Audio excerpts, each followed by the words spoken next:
All right. Good evening. This is Dre, a.k.a. Andre Dawn Music, with the International Underground Entertainment Magazine, Ugmagonline.com. We have tonight's host and facilitator, Coach Bonnie Harrison. Wow. Well, I just want to give a shout-out to everybody that's on the line tonight, particularly for people that are joining us again who checked in with us last week. I just wanted to acknowledge you for being on the call and for having the courage to talk about things in a very honest way, because sometimes it's difficult to do that. But this is a forum where we are about telling the truth and looking for solutions. I see someone else has come on the line. Yes, I'm still on the line. This is Archie Harrison. Well, I was saying, I think someone else just checked in. I heard the bell. Okay. Hello? Sound like you hung up. Oh, maybe so. Well, anyway, Archie, let us talk. You want to continue the conversation from last week, or do you want to add something new to it this week? Well, I mean, I wasn't on last week because I was on a business conference call last week, so I told Tariq I'd have a few minutes because I still got another call after me. So in about the next 15, 20 minutes or I will be on here. But he was talking about how the music factor has then changed, I guess, from the way it used to be and the things that, you know, the government is allowing on radio, I believe it was. Yes, we talked about the fact that actually when you look at the progression of hip-hop, today it's not what it was initially. And I think that the controversy around that form of music, to a large part, has a lot to do with the fact that it is not the way older people remember and envision it to be. So the way the lyrics are handled now in order to tell the story is totally different. It's much more hardcore. And then the whole value of music and our culture is changed by the way hip-hop addresses the issues, I think, because if you look at all cultures, for example, there are rules and regulations, particularly when it comes to language and children and old people. They're just rules. And cultures want to protect their children from certain language, from certain dance, from certain behavior. There's just certain behavior and activities children are not allowed to be around in most cultures. So the question becomes, what happened with us when we have music and we see dancing and the way women are clothed in a way that in any other culture it would be absolutely not acceptable for younger children to be exposed to that. So that's part of the conversation as well. But see, to me, that's what I was telling when I was talking to Joel earlier about. You know, I'm a '60s baby, so I came up through the '70s and the '80s, and I've seen it change from where hip hop began to where it is right now, from when it first started, even when I was going back to when I was DJing. You know, what it is, like I was telling Dre, what I think it is basically is that because I'm quite sure, Bonnie, you remember in the '70s, you couldn't even say damn. You couldn't say hell, which is H-E-double-L. You know, right. or the parents. I believe it's more so going back to where the parenting is today of what it was from old. You know, and it's like the kids now today, they get to do more than what we had to go on. That's why it's so much drama in the world, so much corruption in the world. I mean, I can remember, and I'm born and raised in the streets of Newark, New Jersey. I'm born and raised there, you know, and I don't remember people like getting shot up and, you know, things that's happening through Newark right now. I mean, we had no clue. I mean, of course, we had a little couple of gangs, but you may got lumped up, go home, stick some ice on it, and you was able to wake up tomorrow morning, you know, right. and believe it or not, you were friends the next day. These kids now, it's to me, it's all about the parenting, and the parenting is gone, so it lets the kids run a lot looser, say more stuff. Because I've seen little kids that's 11 and 12 years old that can cuss better than I do. And yes, I'm 40 it's a sad thing. It's a sad story. So, and the parents encourage them, you know, they don't stop them like our parents stopped us. back in the day, I know for a fact my mom was a minister. I mean, I went to church. Every time my mom and I went to church, she pulled us in. But, I mean, it's still, I mean, we still got a little taste of the streets, but we wasn't allowed to be in the streets. Right, you couldn't be absorbed in that culture. Oh, no. That's the it, street has a culture that's different from the culture of other parts of society. Allah. Exactly. Hello. Peace and blessings. This is Qasim Allah. Oh, how are you? Peace and blessings to you, my brother. Excellent. Thank you. How are you? I'm wonderful, wonderful. Continuing the conversation from last week, having a good one tonight, actually. And the brother that's talking now actually is speaking on a conversation that we had about some of the influences, some of the things that could be influencing the music today in a way that allows things to happen that couldn't have happened in the 70s or the 60s or even the 80s maybe. And one of the things we talked about was the absence of elders. And so the brother now is talking about parenting and how it's so different now than it was in the past. And that's one of the things he thinks I think that's more the main reason. I think that's really the main reason the way the world is the way it is today. You know, because I can give you an example. It's like, you know, even with my kids, and all my kids now are grown, you know, and I live down here in Raleigh, North Carolina. And one time when my daughter got to the age, she was like 15, thought she was, you know, growner than I was. And, yeah, you know, I kind of yoked her up, and she went in the room and she called the police on me. You know, and when the cops came to my house, you know, and the first day I was like really shocked because the cop was telling me, he's like, oh, well, you know, you can't put your hand on it because, you know, we can take her from you. I said, well, okay, no problem. If you want to take her from me, here's her clothes. See you later. Mm-hmm. You know what I mean? Don't threaten me because, I mean, I pay everything here, and my daughter had a son at the particular time, which, you know, I'm, you know, fortunately enough that I was in a position to where as though I didn't lean on the state. I didn't make her lean on it. I made her finish her school. But you're not going to be around here because you got a baby. Now you're growing than me and you're 16. You know, absolutely. You know, and it was basically due to, I'm not going to say it's anybody's fault, but her mom let her go to a party, which something, you know, it's a certain situation happened to as though they gave her one of those date rape drugs. And, you know, she didn't know who the father was. So, I mean, and I was on the road. You know, I was out doing some work. So I didn't know because I wasn't at home. But like I told her, I said, okay, the situation is happening. You're young to deal with it. So when we dealt with it, you know, I made sure she wasn't leaning on society. She wasn't leaning on the state. We wasn't on the state trying to collect any money. I took care of the baby myself, you know. But at the same time, that's why I told the officer, I said, listen, you're not going to come up in there and tell me what I can do in my house, you know, with my child. So, I mean, hey, I grew up, I got my butt whooped. I'm perfectly fine. Coming out of the streets of Newark, I think I'm really proud of myself that can sit and say I'm 48 and do not have a record. And I've done some things, and I've done a lot of things. But, you know, it was just the fact of near parenting skills. My mother had 9 kids, 7 boys and 2 girls. And none of us have jail records.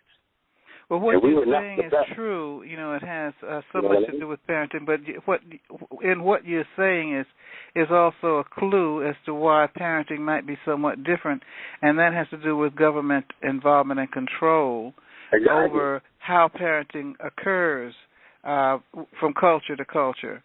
And that, I think, has a lot to do with parents being hesitant to use some of the same skills they used in the past, or ways of reprimand, or the ways of rearing their children. I think they're afraid to do that now because of the threat of going to jail or losing their children to the system. Exactly. Indeed. But do you think, though, that is what influences the language that younger and some of the older rappers use in their music? How does that impact the music today? Because the government intervention has created an air that the children can do and say whatever they want without any kind of parental, justice, any repercussions, and then there's a program for this and a program for that. You go to the hospital, you got confidentiality when it comes to your children's sexuality, confidentiality in the schools. I deal with peer mediation and violence prevention in the middle school, and we're not even able to divulge the outcome or what's discussed, about the children during their conflicts to their parents. And there's so many different things I know about some of these children that their parents have no idea about, and then also, the parents these days are just not parents. So the government plays a role in all of that because, they're being policed, so it's hard to police your own household. That's true. That's true. And at the same time, though, it is just like it's our responsibility to do that, it's our responsibility as a group to make decisions about how our children behave regardless. And that's right. and to look at, well, how did it come to the point that our children have so much investment in this particular music form, the language that's being used? What is it about it that makes it okay with them, and then don't feel any shame about it? I mean, how do we address that? Or do you think enough people care? Care, that's a great word, because they don't. You know what I mean? It's an anything goes society right now, and if you speak against anything or any choice that any particular group or individual is making, you're being labeled as quote unquote a hater, or they attach a phobia to whatever it is that you're speaking of. So they've created an environment whereas you can do anything and say anything you want as long as you don't get caught, especially if it's immoral. If you're speaking to any morals and trying to attach them or trying to show some understanding based on cultural norms, traditions, or what have you, you're being labeled either closed-minded, having a phobia, or you're a quote-unquote hater today. And the adults carry the language, and that's the problem. The so-called adults speak this language. Exactly. Well, that's what I was going to say, because I've seen people, and one of the saddest things I've seen is, and I live here in New York City, to see fathers in the street with their children or on the train with their little boys with their hats turned around backward and their sneakers on and knots tied up and the little gold chains around their little necks, and the father's got his headset on, and you can hear the music down at the other end of the train. So the child is sitting there with his eardrums being blown out, listening to this, but learning something from the behavior of father who's listening to this crazy music. And so this is a child that's growing up in a household where the music that we find to be objectionable is the norm. And that's true for a lot of these children.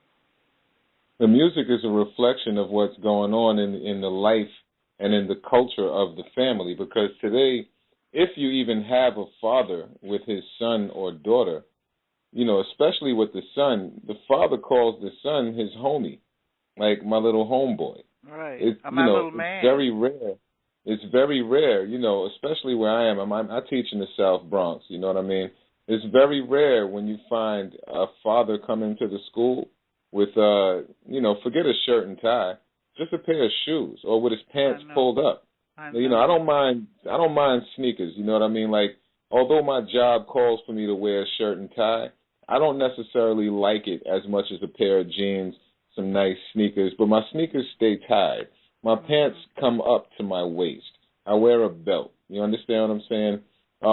Certain things to differentiate the man from the boy, the teenager, the thug, the hoodlum, the gangbanger. You understand? Like, absolutely. You can see in a person's gait, which is their swagger or the way they walk, their diddy bop. You can see in a person just how they walk, how they address others, the way they look you in the eye when they have a conversation, the fact that you don't see a man at the store at 11 o'clock in the morning, you know what I mean, with his pants hanging off his butt in a group, not even a cipher, but a group full of other dudes, with nothing to do, smoking loosies and things of that nature. Like, I watched a grown man go into the store yesterday and ask for 2 cigarettes. And I'm like, damn, you can't afford a pack, but you have a vice like that, an addictive vice like that you can't even support. That's scary. Because that mentality is scary. Like, one, you shouldn't be smoking and you already know that. But then to be at least in your 30s, and this man was at least in his 30s, buying Lucy's, it's like that's high school stuff. When I was a teenager in high school, I was buying, you know, and then the kids in the hood is on Lucy's.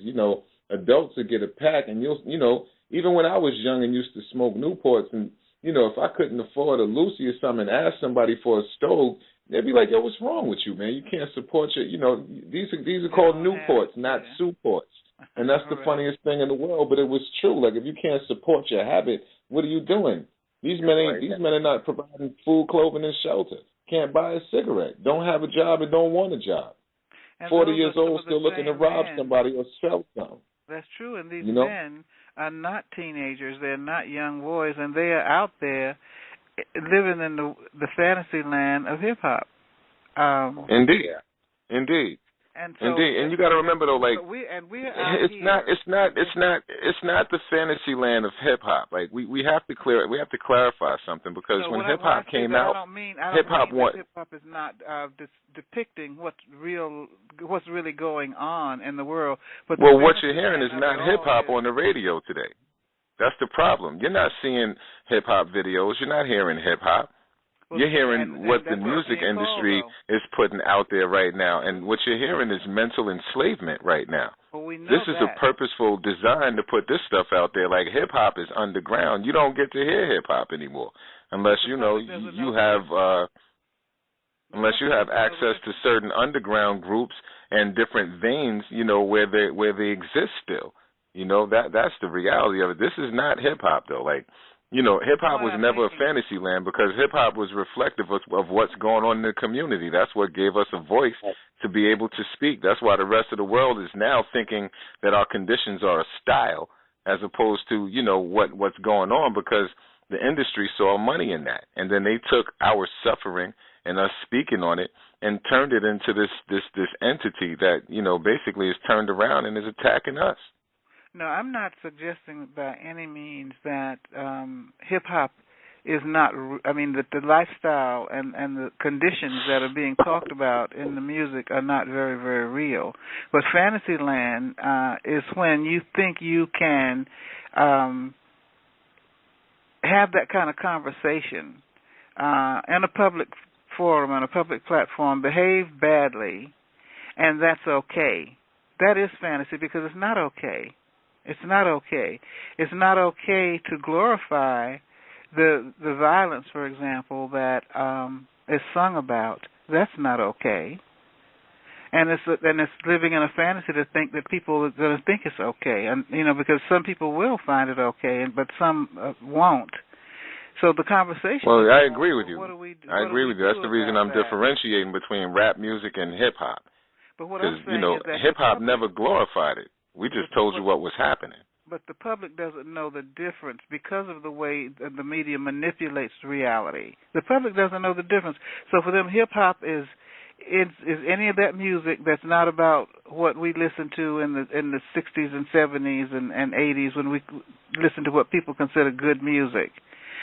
People remember original hip-hop, but this stuff now that's being called that is what causes the comparison between what it used to be and what it is now. People don't like what it is now. And then there are people who think that people have the right to voice their opinion and explain their situation any way they choose to, that freedom of speech allows that.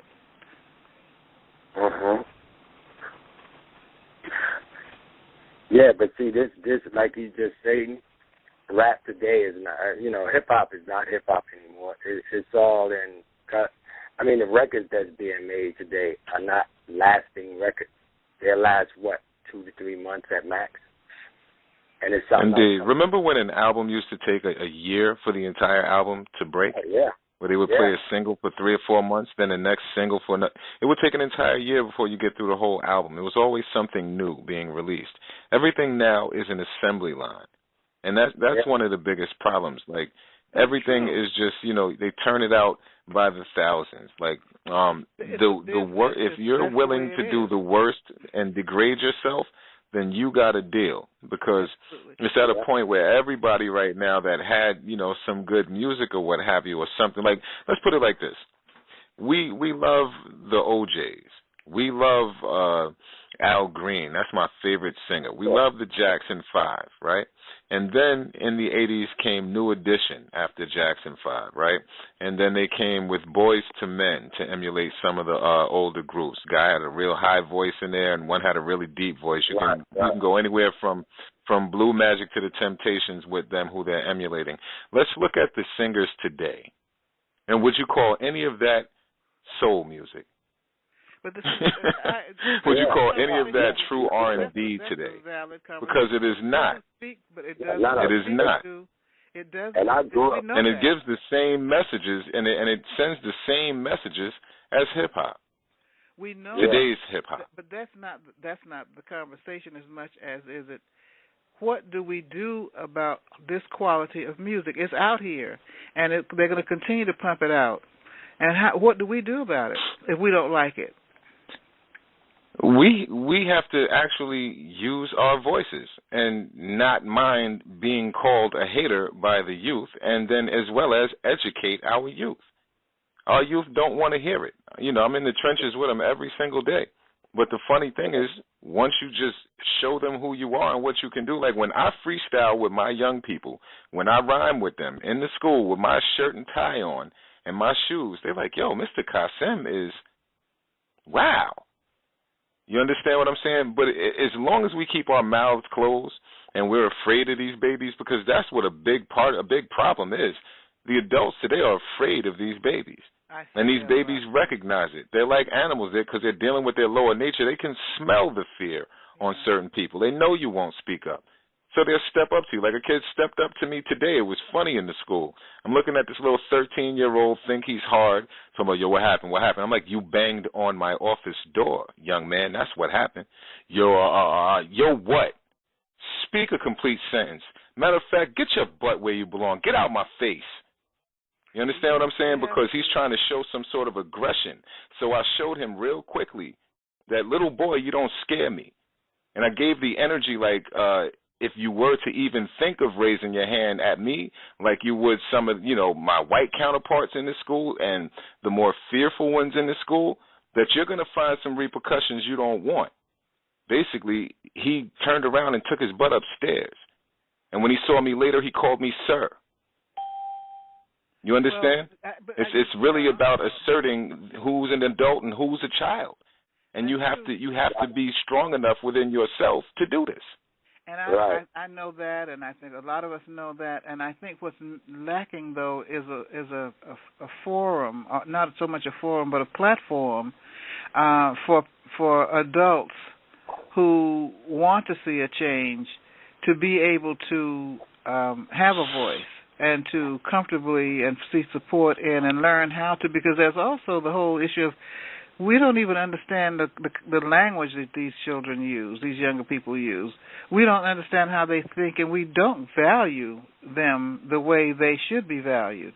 And they know that. So we need to have some work done, I think, in the area of learning how to communicate better. And that's what my whole work is. Well, that's the biggest thing. The broken relationship. They're not shown the love. I agree. They're not shown the love.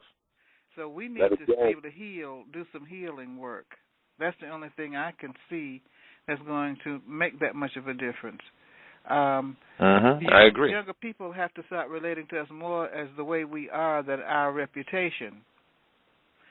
And we have to relate to them more as they really are than just their reputation. They are really frightened younger people who want direction and are making decisions where they know how, because we are not doing it. Well, they'll tell you, that they would like to be around the elders, or as we did, sit at the feet of our elders. They would tell you that they want direction.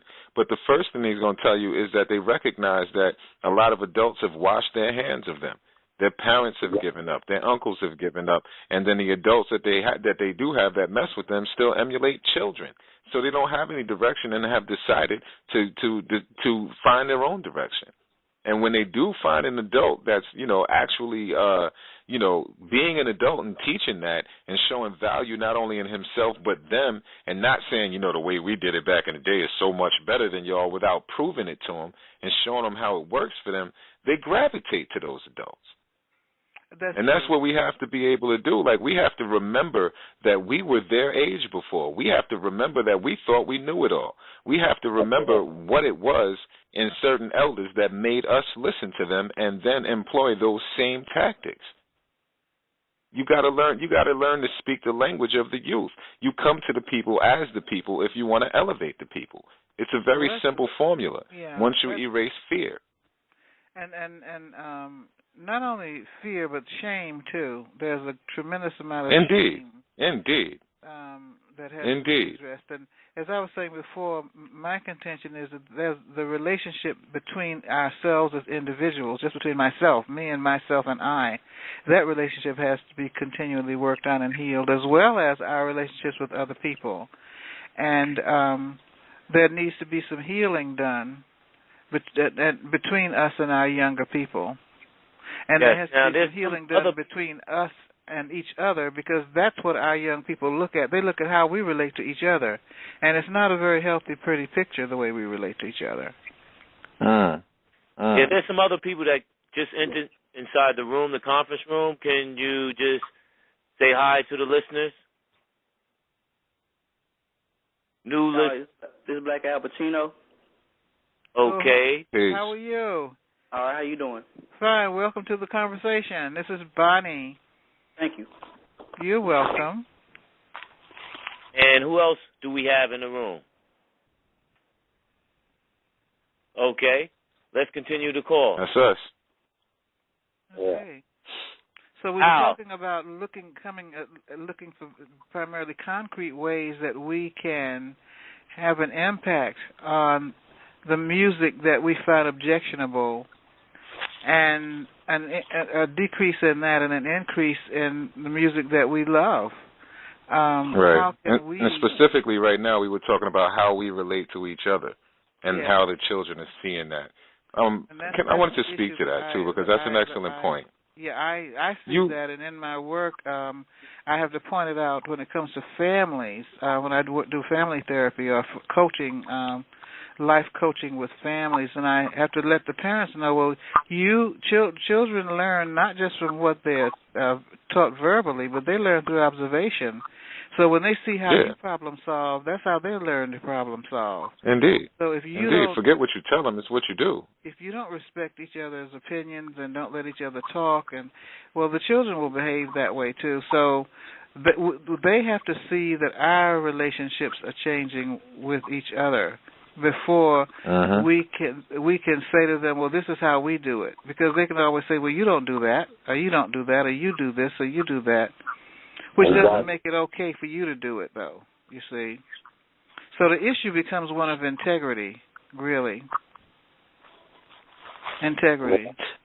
I've noticed one thing that was sad as well as encouraging. I'm personally, I'm just kind of diehard old school, a diehard community. And, I mean, I know we all remember the days of, like the Nation of Islam, the NAACP, when they were actually doing things for the community, being out there, being vocal, and different organizations that were working for change within our community, for our people, and when we were about our people. And, I make it a point every day. I come from the nation of gods and earth, sort of 5 percenters, and, we're one group out of many, I'll say it like that. But I love what they were able to do for me, as far as my growth and development from a child till today. So I wear my flag each and every day, right? And the look on some of the parents' faces, that are around my age and younger, and, like especially the grandparents are usually my age, like in the 40s or what have you, because these communities are having babies young. So the grandparents are usually 38, 39, 40, things of that nature. And when they see it, they're like, wow, I didn't know you brothers were still around, or wow, it's incredible to see, one of the 5%ers in a school. And wow, do you talk to my children? Like, do you actually have a chance to sit down and talk? Do they listen to you? Type of conversations. Like, there's shock and amazement, and you also see relief, because this is what I see in the schools, and from working in the schools and performing in the schools, doing poetry and conducting workshops, to becoming a social worker and a dean at different points in the schools. I've watched our brothers and sisters who are employed there. The majority of them will not speak to community. They will follow the protocols of the school in order to preserve their employment. They will not go above and beyond to save any of these babies.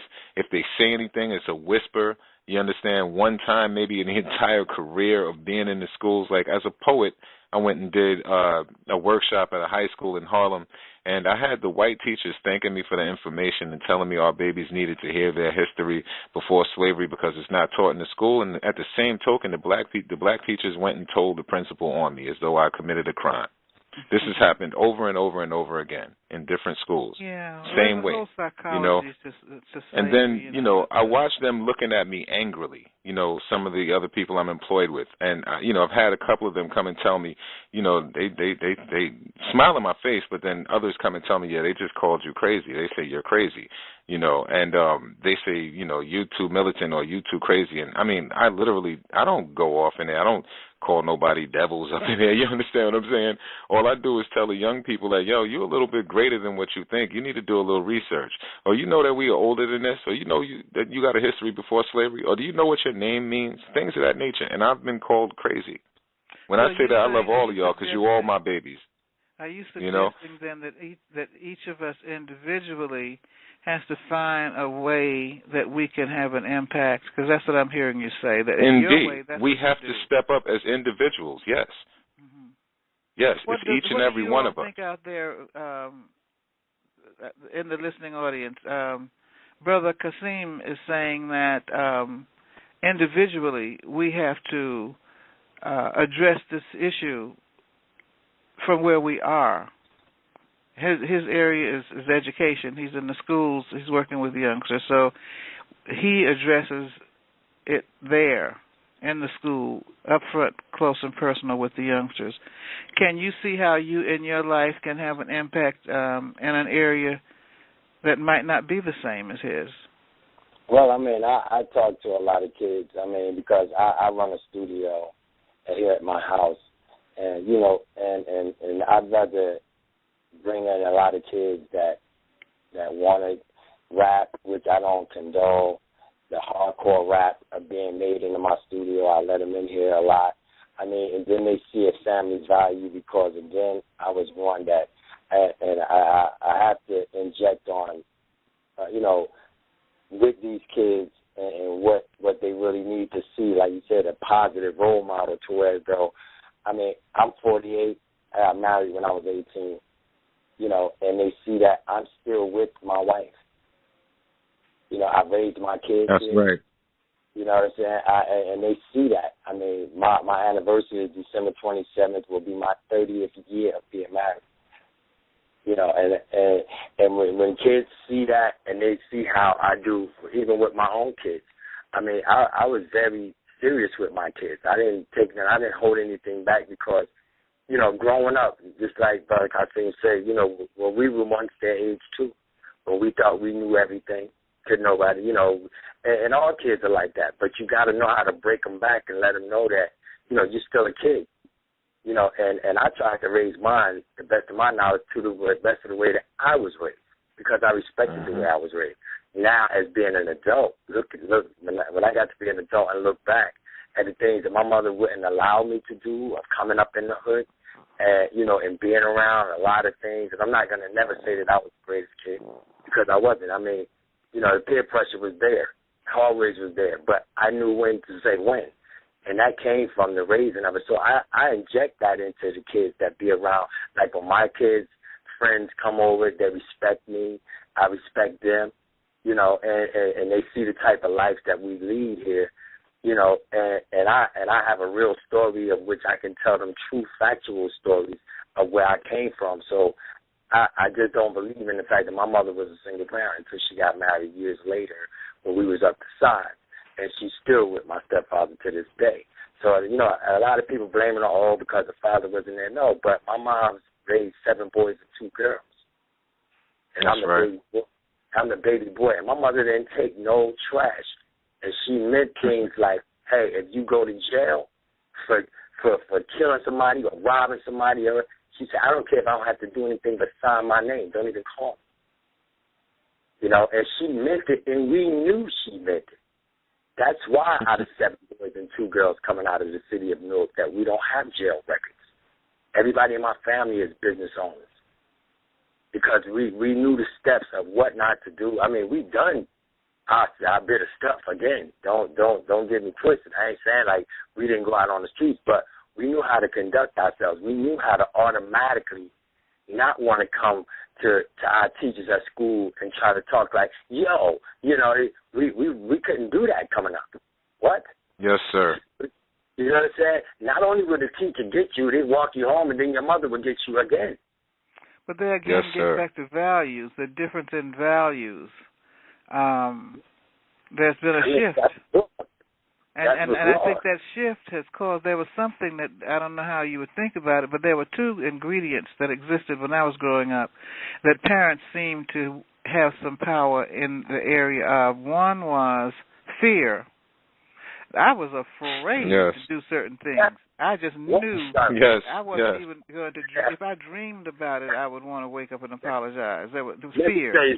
And the other thing was shame. We were reared to have a certain level of pride and to be ashamed if certain things looked a certain way or sounded a certain way or we behaved a certain way. There's no shame now, and there's no fear. Yeah, now, I'm not saying that fear is what is the way you want to rear children using fear. That's not what I'm saying at all. But I'm saying that we were afraid to do certain things because we did not want to experience those consequences. Exactly, because that's right. My mother could give you a look. That's all. It didn't require her putting her hands on you. Just one word. My mother didn't have to look up. She said, "Okay, now." And she would never. We sound like we all had the same mother. You know what I mean? Mm-hmm. Don't let me have to tell you. Don't let me have to come in there. Oh no! Let me tell you. Yeah. Let me tell you something. When we were out in the store, she could just turn and look at you, and honest to God, you could read her whole mind. Indeed. Mother's magic. Mothers had magic. But the magic my mother had was, you don't want me to tell your daddy. Because he was like the worst con of the world. Oh my God! Anything than for daddy to get into the middle of it, because it was all over. He took no prisoners. He didn't want to hear anything. He didn't want any explanations. If it got to his ears, you did it. Let me tell you, my real father, my paternal dad, left my mother before I was born. So I didn't get to meet him until I was like 20, 21. I seen him when I was like 5, and, you know, vaguely, and I didn't remember that. But my stepfather, which I credit, and I tell anybody, I never even use the word stepfather because that's the man who made me and be the man that we are. He's your father. I don't know why people say that step thing exactly. either. I'm just saying, well, you know, I'm just distinguishing the fact. That is my father. When I introduce him to anybody, I let anybody know this is my father, this is my mother. I don't say, oh, this is my stepdad, or this. You know what I mean? Right. I definitely that because he taught me everything. But at the same time, he would never touch us. He never would lay a hand on none of us. Even though my mom would give him the right, like, hey, if they do something wrong, go ahead and do it. No. Now, in my situation, mine was backwards. My father was like, oh, okay, that's all right. I'll put your mother on you. I'll let your mom know. And we was like, Lord, no, don't do that. That's right. Let me tell you something. I would be in school, and we trying to cut jokes in the class, and the teachers already have met the moms because my moms and them would come to the PTA meetings and things like that. So they got on a one-on-one cool basis. So they'd be like, oh, well, Mr. Harrison, you know I know your mother. You don't want me to call her. I'd be like, no, don't do that. Let's restructure this. But don't call her. Do you think that has something to do with the world of hip-hop, so-called hip-hop today? Of course. It has, in what way? To do it. Because I know in my world, if my father said, or my mother said not to listen to certain music, I don't turn the TV on and you can't watch that show, we didn't do it. There was no parental control button.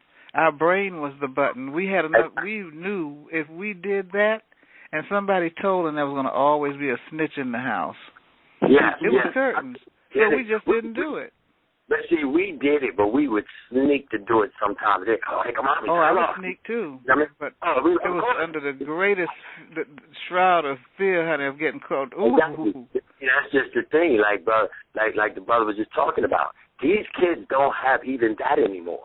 Well, that's what I'm saying. That's There's right. no fear and no shame. Nothing. Because a lot of times the parents are like, oh, well, go ahead, let him just go ahead and do what he want to do. So the parents is trying to be too much of friends instead of being a parent. But how do we getting back to the subject here, the conversation, what are we going to do about that? And what I'm hearing you say is two people have at least talked about what they can do individually. Is there another opinion out there? Yeah. Brother Pacino? Alto, let's hear your... Al Pacino, let's hear yours. It's hard to say. Let's see. Like, I'm, like, part of, like, the crew y'all talking about because, like, I graduated, like, 3 years ago, 2010. I'm 22, and I'm right out there with them and whatnot. And I think a lot of... I need to hear from you. Yeah, exactly. You have something relevant to say, definitely relevant. I think a lot of it to do with the fact that a lot of kids don't have the knowledge or the understanding because, like, when it comes to the music world and they be seeing how artists talk about certain things and everything, and then they, like, for instance, like some of the guys I manage, they talk about the same thing, and then they go like, he ain't about that, he don't do that. And I'm saying, and I tell them that, I said the key word about this is entertainment, and if you look that up, that's just entertaining. I mean, with music or whatever, but they take it like it's just real, like it's just something that, like, actually, like history book or something, like something that's actually you do. And they don't understand it. And they think in order to, what you rap about, they think you got to be about that. Mm-hmm. Uh-huh. So how do we help them with that misconception, that fairy, because that's the fairyland, fairy tale that they're living that I'm talking about, because that's not real. So how do you, as a younger person who also can sort of understand the mind of people that are your age, what do you think needs to happen to address that? Because that sounds like it's a problem. I think that if they had like more of like a tour dealing with, instead of just doing like music, it's more like a assembly dealing with issue of artists that all the young kids look up to, addressing saying what this is not what they really do. It's more it's entertainment. It's like a secondary life you just talking about. It don't exist, and open their mind to the fact, and they should take it more better from hearing it from them, because that's who they hear the other part from. So you hear it from them, it's more relevant, and they would like take it more easy. I mean, you won't win all of them over, but I think it'll be a great majority that would kind of calm down and be in their books and try to be more of a more business-like than trying to be street. They think street is the best way to be. So if more of the role models got involved in talking about the pros and cons of the present-day rap, you think it would have more of an impact on those rappers who use that kind of language and rap that kind of way? Yes, ma'am. How would we go about... I'm just looking at how powerful it could be if we had like a hip-hop summit, and had some of those same people, those role models, as speakers on the summit. I know we've talked about doing that at UG Mag, and when that's really more solidified, and there'll be an announcement made about it.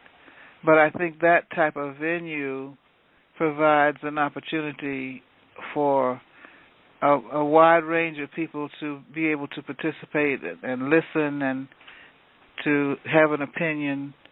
But having these high-profile role models involved, I think it takes it to another level, as the brother said. They will respect what those people have to say more. Right. Because I remember back when I was like in the 90s, when I was a youngster, like I know of Tupac, but I didn't really like understand like what was going on. But I remember 95, 94 back then, and I remember they was talking about the West Coast, about the Bloods and Crips, and I'm like, that one individual, he had just enough influence on a gang that he got them to come together. And I'm like, if he can do that, and if a group of role models can get together, they can do the same thing in present day, 2013. That's right. That's what I believe can happen. I believe it can. And I was having this conversation with Tariq and Andre at Ugmagonline. And so this is something that has already been a part of conversation. And I think the more people that you know that would be interested in that, if you can just let me know or let us know, you can send me a post to Ugmagonline. Okay. Just send me a post, and I can follow up with that, and I can send you a post. If we're not friends, just friend me. All right. Friend me on the site, and I'll friend you back. I'll accept your friend, and then we can communicate that way. Because the whole idea of doing this is so that we can come up with some solutions, not just to every week just hash out the problem and talk about the problem over and over as we know it and we've heard it 1,000 times. But can we affect some type of change? That's the whole purpose for having these conversations, getting new perspectives, and coming up with concrete ways that we as a group can help bring some change about. Bonnie, hello? Yes. Hi, this is Tariq. Good evening. Tariq? Yep. How are you? Pretty good. Been listening from the beginning up to now. I'm here with Andre as well. Okay. I just wanted to address, well, first off, peace to everybody else that's on the line, on the call tonight. Yeah, what's up, man? Peace. One that I know that's a major issue with how hip-hop is being affected is the revenue that's being generated behind the music. Mm-hmm. What's happening? There's a market of there's a whole group of people who are being introduced to what they call hip hop, and they're being introduced to a form of hip hop that makes our people look bad, puts our people down, and makes us seem like we're ignorant.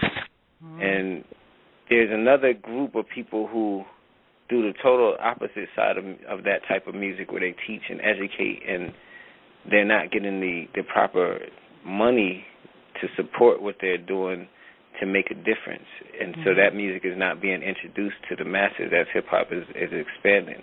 You have the Lil Waynes on top versus the common sense that you see on the bottom of the threshold, and the Most Def, who these guys are very talented, but they're not being exploited because of the message that they're delivering. Now, we also have to keep in mind who is the one who's putting the force behind that music out versus what we're doing. Now, this form that we're creating is allowing us to put the music directly out to the people without it being controlled.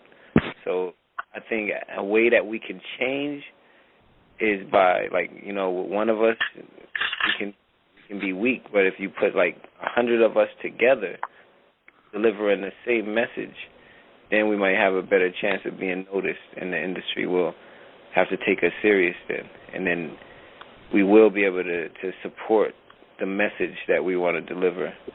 And all the artists that come through, they listen to what we're doing, they learning. If we have anything to teach, I'm sure that's how they're gonna learn. That's how, like you were saying, Al Pacino, Black Al Pacino. If you bring people to this forum, and you have elders here who are prepared and ready to teach the whole system to you, this is the place that you can come to learn, or to have them. You know what I'm saying? And as long as we're dedicated, and people who have been in this industry are dedicated enough to continue doing this. I think this will be that actual thing that makes a change. You know, I just wanted to say that as a conclusion on how to resolve the matter, how to fix it.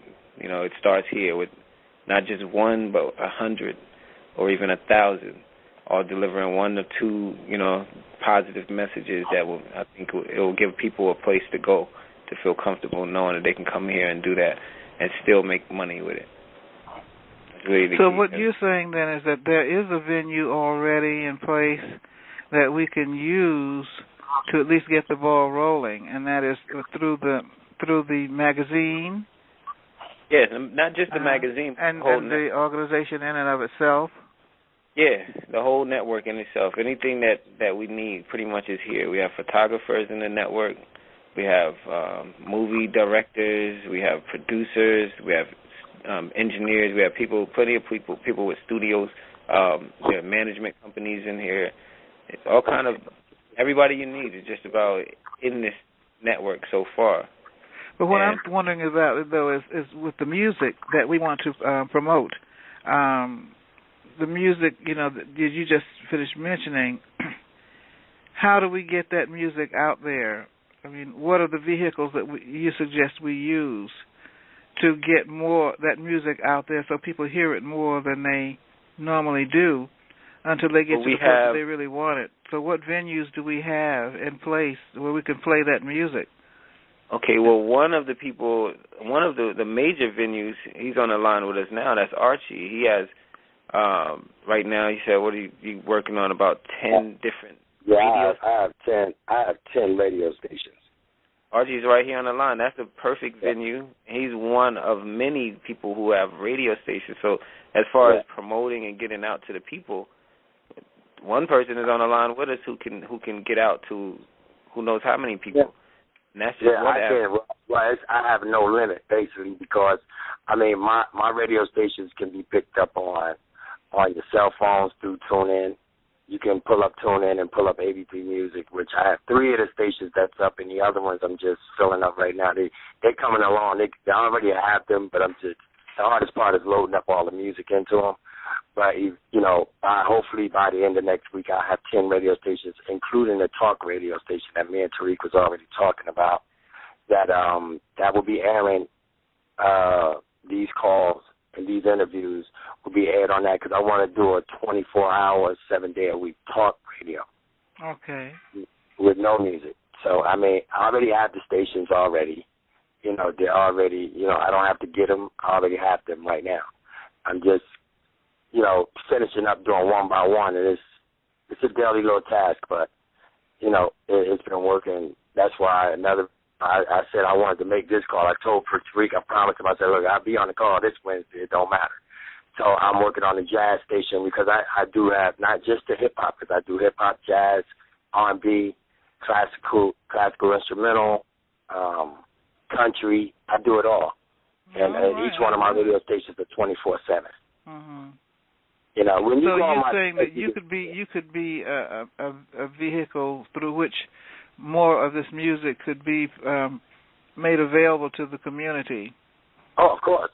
Mm-hmm. I mean, that's the one good thing. I don't have nobody to answer to because I own the radio stations. They're mine. Well, can I say, because in the recaps that because each week after we do one of these shows, I do a recap and I publish that on my site on Ugmag online. So would you have an issue with me mentioning in the recap that you are making your stations available for increasing the production, not so much the production, but just increasing more output of music that we consider to be more desirable and less objectionable and more educational and more cultural and in a true hip hop fashion. Right. Would you be playing some of the older hip hop music as well? Oh yeah, I'm gonna be playing some. I play older hip hop music now. Mm-hmm. You know, like Wu-Tang and different genres of music that I try to get into it all, but I don't want to get too crazy because what I do is I more so create a platform for the independent artists, to be able to be heard, because I don't want to keep playing a lot of, like, the newer records like Jay-Z and Kanye and them. I don't have nothing against them, but they already had the airwaves already taken over to where the independent artists can't get on. Right. That's why I started my radio stations on my own. So even when you go to my website on ab3music.com, you can see I have all my artists that's up there. They're all independent, and I have well over 100 and sometimes some odd artists up there. It's like a 125, something like that. But they're all independent. I have artists from around the world, from Europe to Japan, Germany, Finland. Do you ever find that with these artists you have to re-educate them with respect to the kind of music that you want to see them put out there? Yeah, because a lot of times artists come here and they think that what we want is that hardcore music, so and that's what they try to give, when in effect they would give something else. Because they think that's what's going to sell. Right. So, I mean, even though by me being on the Internet, Internet radio is not governed by the states or by the government, you can say and play whatever you want to play. That's why I'm looking at the way a lot of the radio stations are going right now. They're all getting ready to go to the Internet, because I was talking to Tariq, I seen on the news about 2 weeks ago that how General Motors just struck a deal with AT&T. So now, like, the tablets type of thing is going to be in the new cars. So now people are going to be able to access radio. Internet radio is about to be real huge within the next 5 to 10 years. It's going to be real huge, because a lot of people now, they're tired of the regular mainstream radio, because they get paid to play whatever they're going to play in rotation 300,000 times a day. People are tired of it, so that's why, if you ever noticed, that's why we're in a position right now to where, as though headphones, a lot of people don't understand. That's why Jay-Z and all of them is coming out with headphones, because it's going back in a time period to where, I know you remember, Bonnie, when we was coming up and we used to walk the streets with little AM radios with the little wire. Yes, I do. So, I still have one of mine. You see what I'm saying? If you will, it's going to be an heirloom. So now what it is now is that everything now, because I do a lot of research, because that's the business that I'm in, so I got to know what I'm doing. And what it is that's why it's so many people from 50 Cent, everybody now. The biggest thing that's selling right now in today's market is headphones and earbuds, because everything now is going back to phones, except for your phones are your AM radios of the 70s. You know what I mean? So now you can pick up everything right now, because, like you said, even on the Internet factor, to where so you can pick up each one of my stations. You can go to the App Store and you can get TuneIn, and you can pull up AD3, and all three of the stations that I have so far that's on there will pop up. I have AD3 Gospel. I do Gospel 24/7. I do hip-hop 24/7. Each one of my radio stations are 24/7. And they will all should be made available, hopefully, if I keep on working like half the day and half the night like I've been doing. I should have all 10 radio stations at least done by next Friday. Mm-hmm. Not this coming Friday, but by the following Friday, I will have everything. All the 10 radio stations will be up, because you can also pick them up off the website. You go to the TuneIn page that's on my website, and you can listen to the radio stations. I mean, a lot of people are like, well, why are you getting into so many genres of music? Listen, I'm into music. I love music. And I want to create a platform for the independent artists. And, I mean, believe it or not, Internet radio is going to be real huge. Well, because that is true, I think that that all the more is all the more reason we might want to look at that as a medium for getting our message out.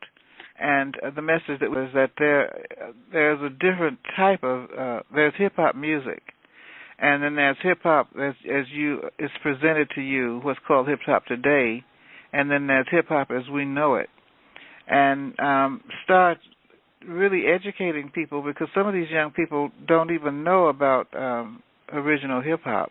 They have no idea. Yeah. But beginning to educate them and let them know that there's a way to give this message out without it being so crude and so raw. I listen and watch the Africa Channel a lot, and one thing I like about the section that's done on the music is how practically every single one of those musicians, no matter how westernized their rap might sound, they don't use vulgarity in their rap. They are talking about the same kinds of life's issues and circumstances you hear in music that comes out of Jamaica or some of the other islands. It's about love, relationships, and family. It's about political stuff. It's about, social situations. It's about, cultural things. It's about religion. And it's not, you don't hear all that vulgarity. Right. So finding a way to lessen that and to increase a more conscious type of music is the goal. Right. And for like many people. See, me and my partner Daniela, I have a partner. Me and my partner Daniela. I'm obviously not on the phone tonight, but when we started 83 Music, I mean, I've had rappers that sent in submissions. And I mean, it was like, oh, well, y'all internet radio, y'all should be able to play what you want to play. Of course I do, but I don't want to play a bunch of street-type tracks on my station.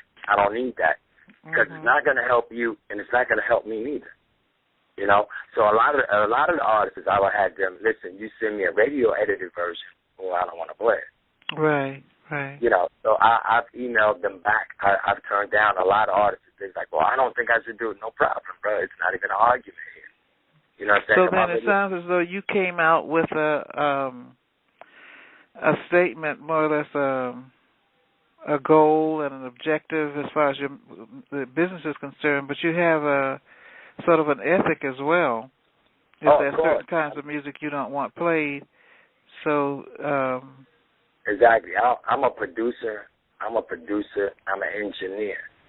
I've been doing music, for a mighty long time, so, and I did rap music. I mean, it paid my bills. I had to make my money. I've been around rappers, but I never liked to hear rap music with the MF this and F that and F this and F that and mother F this.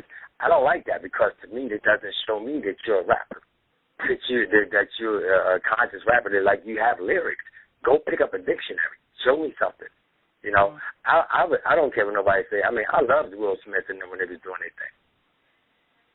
I had everything that they had. I mean, I like their stuff because they was positive about what they was doing, and people would call them popcorn rappers because they wasn't using the N-word. They wasn't using, the MF this and F that, and wasn't coming shooting hardcore. But the thing of it is, what a lot of people don't understand about Will Smith wasn't a hardcore dude. He's from West Philly, but he wasn't a hardcore dude.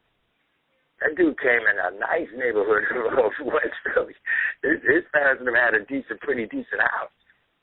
So he couldn't. That's another reason why I had to respect him because, when he was writing his raps, he was rapping about what it is that he was really doing at that particular time. He wasn't a street dude.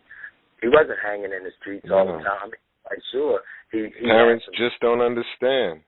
Yeah, exactly.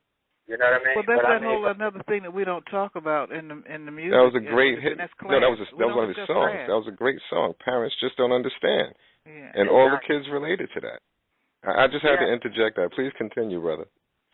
Yeah, and I had to use them because, even the time that we're in right now in 2013, we still could remember that and that was a big record. That was a huge record. Yes. That record was huge. Yes. Kids had it. All the kids had it. See, but I don't think records like chicken noodle soup with a soda on the side is going to last. Nobody's going to remember that at all. I mean, to me, when I first heard the record, I was like, the track was good, but the hook just killed me. I was like, good God. I mean, I don't even rap. I mean, like, heck, I could become a rapper if that's all they could come out with. It's like, I've eaten chicken noodle soup my whole life, and they never thought about having a soda with it. Bro, I had a show last night, right? And it was a spoken word show, and I was talking to them about hip-hop, and I was like, y'all heard the song, Pop the Molly, and I'm sweating. And they started laughing with me, right? And I'm like, I know you was sweating. And I named the 3 different drugs that was mixed in a Molly, and they started laughing hard. I'm like, I'm sure you were sweating. You was about to die. And I said, think back to when we used to go to parties, man. Imagine if the MC got on the mic and was like, yeah, man, I smoke wild crack. I said, somebody in the crowd would have slapped fire out of him. Today, it's a popular song. They was like, word, you right. I'm like, what happened to us, man? It's a sad commentary. And it got them thinking. And then I asked them if they really wanted to hear some hip-hop, like real hip-hop, like we grew up on. And they said, yeah, overwhelmingly they were screaming at a spoken word show asking for true hip-hop. Mm-hmm. You understand? It's so just about us reminding them. Of you sharing another way that we can get the word out. Entertainment as well, because you cannot be entertained without being educated. That's the dangerous thing about this music that we're having an issue with. It's not so much hip-hop, but it's this particular form of the music, the way it's portrayed. I think that people have an issue with. Right. See, there aren't any more KRS-Ones. Yeah. No, not in the mainstream. I wouldn't say that as a blanket statement. Not in the mainstream, brother. Yeah. There are a million of us on the underground.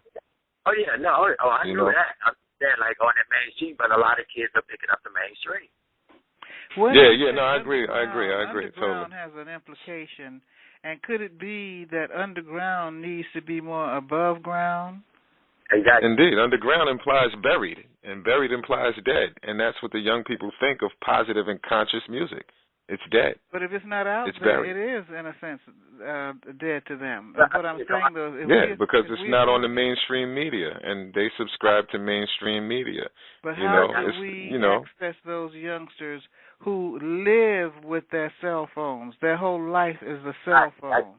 There's a way we can get to them through that cell phone, I think. Exactly. See, that's why I'm trying to bring what I'm bringing. I'm trying to become a mainstream station, a household name with 83 Music myself, my partner. That's, people say, oh, I have one internet radio station. That's fine, but you know what? I have 10. That's why I'm doing as many as I'm doing, because, I mean, I'm creating avenues, and I mean, not just black people, all people. We're all people. I don't have no problems with anybody, especially my own people. But I'm doing what I'm doing for that specific reason, so that I can get in control. I like to control my own destiny. I don't like nobody else to That's get right. out of control. So, and I know in order to be in control, you have to become a boss. You know what I'm saying? And that's why I do what I do, because of the fact that now, again, by me owning my station's body, just like I told you, one thing good I can say with my radio station, I can play what I want to play. I don't have to ask anybody what to play, when to play it, how to play it. You know what I mean? Well, it gives you autonomy, yeah. Exactly. So, I mean, that's why I wanted to bring it to where, though, like you said, in order to reach them, my radio stations can be picked up on everybody's cell phone. I don't care if you got a BlackBerry, iPhone, Android. You can pick me up. All you got to do is go get the app, and you can listen straight there. But we got to be able to push, and I'm looking for those people to help me to push the 83 radio. The interesting thing is, because one of the things we need to come away with is an organized way to address this issue. And I was thinking about something that they have at Ugmagonline, the magazine, has these various groups. They're like interest groups. And people, based on their interest in that particular area, join those groups. So it might be that we can have a conversation about them formulating groups that could allow people who are interested, let's say if you're interested in more underground or internet music, radio, and more of the music showing up that way and promoting that, then you could join that group. Or if you want to do, let's say, performance, use the performance arts, something like Brother Kasim was talking about tonight. Spoken word is another venue, and education through seminars and workshops is another one, or special events is another one. So that's a possibility. We could. I'm sorry. Right, and each one of those that you're talking about can be right there on the 83 Talk Radio. Fine. And I think that it's going to be important for us to work as community and co-create whatever it is that we're doing. And so we need more than one venue. So your radio station would be ideal, as well as would the magazine or the conversations that we have weekly here on the phone. There's all kinds of ways I think are necessary because the people in our community communicate differently. You have a group of people that don't know too much about computers, so we would not be able to access them and get them in the conversation if that was the main way of presenting the conversation. But they're into radio. They're into radio. And some of them are using cell phones. I mean, I'm one of those dinosaurs, and I just know how to dial, and I have learned how to do a couple of things. You know, they did a survey, for instance. They did a survey on the fact of how many people, for instance, you know how many people, there's over 1 billion people on Facebook. And over half of them, they said like 75 to 80% of the people that uses Facebook now uses them from their mobile phones. Mm-hmm. Well, that's what I was saying last week. The people don't, it's not so much, people are not using that Internet as much, I mean, not Internet, websites. You know, at one point you could drive your business to your website, but it's not that anymore. It's that Internet. Yeah, it's all about the mobile capabilities now. It's all about it. I mean, because right now, basically, you can do everything you want to do basically on your computer. You can do on your phone. Mm-hmm. You know, and it gives the people that access. That's why people almost walk the streets and get hit by buses and things now. Mm-hmm. But people run their businesses from their phones. I have friends whose businesses run from their phone and their tablet. I'm talking about making lots and lots of money. Indeed. Yeah. Mm-hmm. It is. That's the way of the future now. This is the new future now. It's in your handheld. All right, devices. So if we were to wrap up tonight, because I'm looking now, it's 9:25. We've got about 5 more minutes. If we were to wrap up tonight, how would we wrap up tonight with what we've come to based on the conversation? Where are we based on the conversation tonight? What's our understanding? I like us putting together that hip-hop forum or getting a place. Tariq was talking about the other day. He was talking about it's a place that we could use down in Philly. I have the banners already set up to sponsor. I got 83 music banners already done, you know, and I'm with it. I told him. Who's the AC? Who is this? AC? RC, I mean. Yeah, it's Archie. Archie, okay. Right. And Bonnie, by the way, is your last name Harrison? Yes. How recognizable is that my last name is Harrison? Yeah, I'm Bonnie Harrison. Yeah. Harrison, right? Mm-hmm. That's weird. Did you mention something about Raleigh, North Carolina? Who was that mentioned Raleigh? Me, Archie. I live in Raleigh. Because I grew up in Raleigh, North Carolina. Wow. I'm going to be down there in June and next month doing some seminars and workshops. Oh, yeah. I went to college in Durham. You did? I went to North Carolina Central. I'm in Durham all the time. You went to Central? Yeah, I went to Central. My whole family is from Eden, North Carolina, and my father's side is from Chatham, Virginia. I live down the street from St. And I went to school right at Central. Wow. Small world. That's it. My wife taught school. See, it's by USAM, considering that you do school. My wife is also, she was born in North Carolina, but she was raised in Newark. Mm-hmm. And my wife retired. She education. She has two master's degrees now, and doing another master's in religious education right now. She goes to Shaw University. She's retired. Sure. Yeah, sure.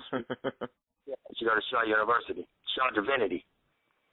So all of us, you know, it's important. Our younger people don't know because one of the most powerful media in any society is communications media. The person that controls the papers and the TV and the radio and all that is the one that controls people's minds. And we have to find a way to educate people, let them know more about what's available through us than they do. People don't know that we have people that doing what we're doing and thinking the way we're thinking. They don't know that. But let me That ask world you, is small. have you ever heard of the school called Laurinburg Institute No. in North Carolina? No. It's the school that Dizzy Gillespie graduated from.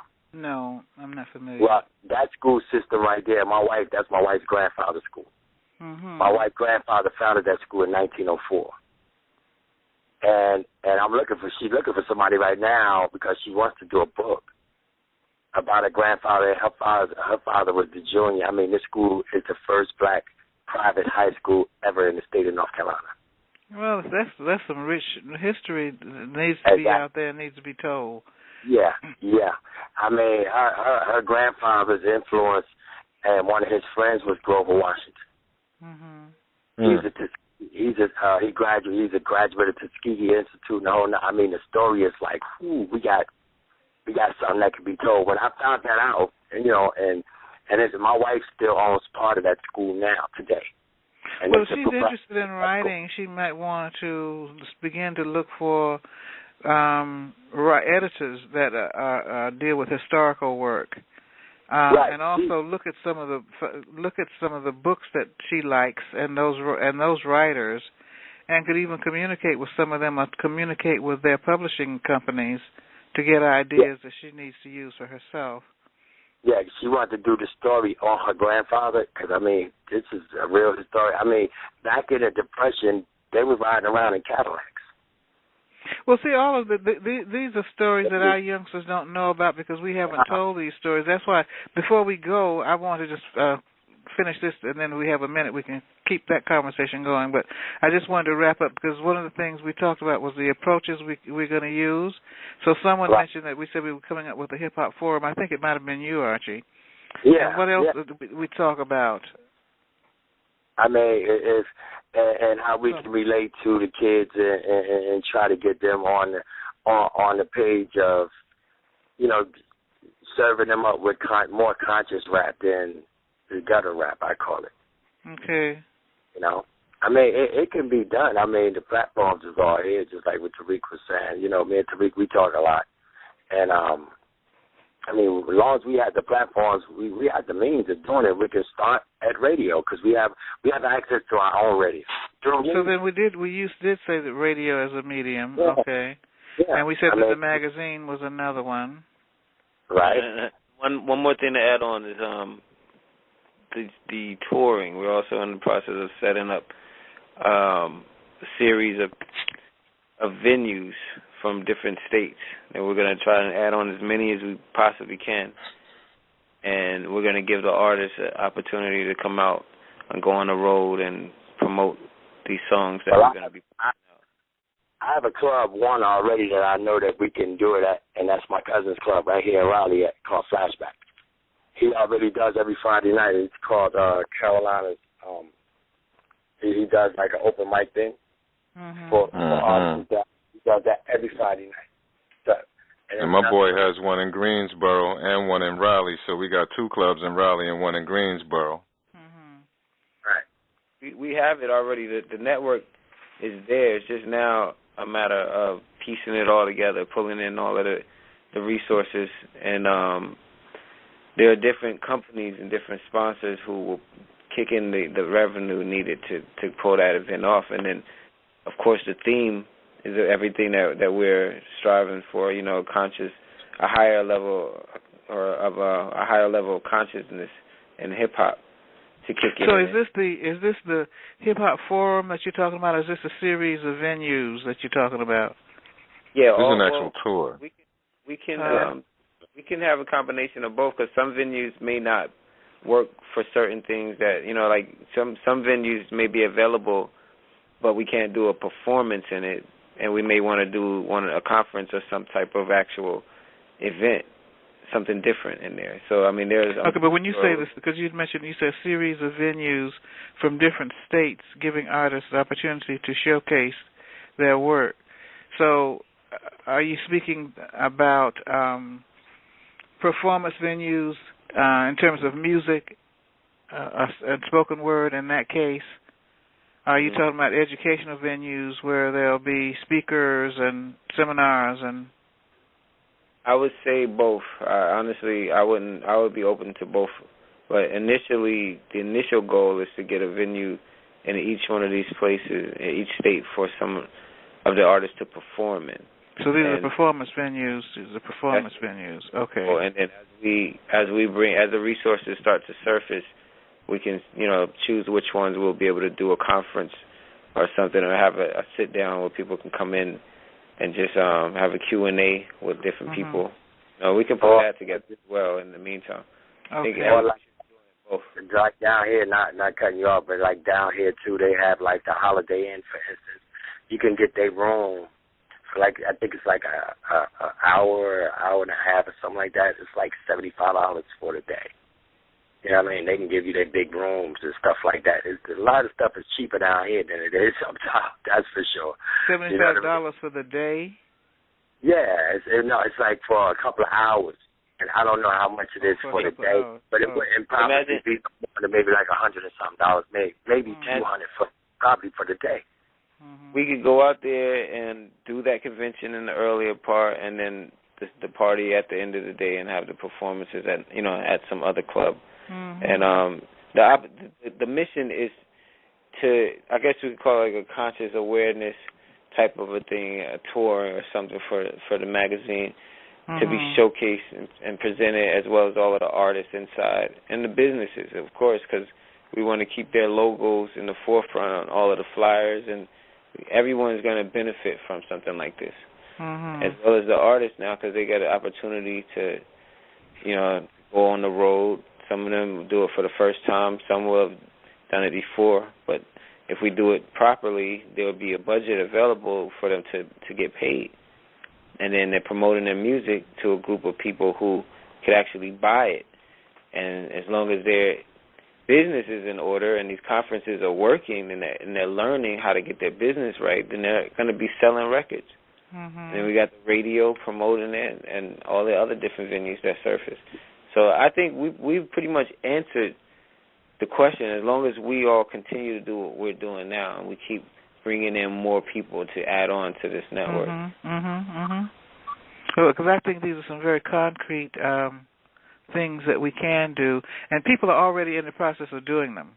That's another encouraging thing. I mean, you have it happening in the schools with Brother Allah talking about what he's doing. You've got what's going on in terms of independent radio and other types of venues that Archie's doing.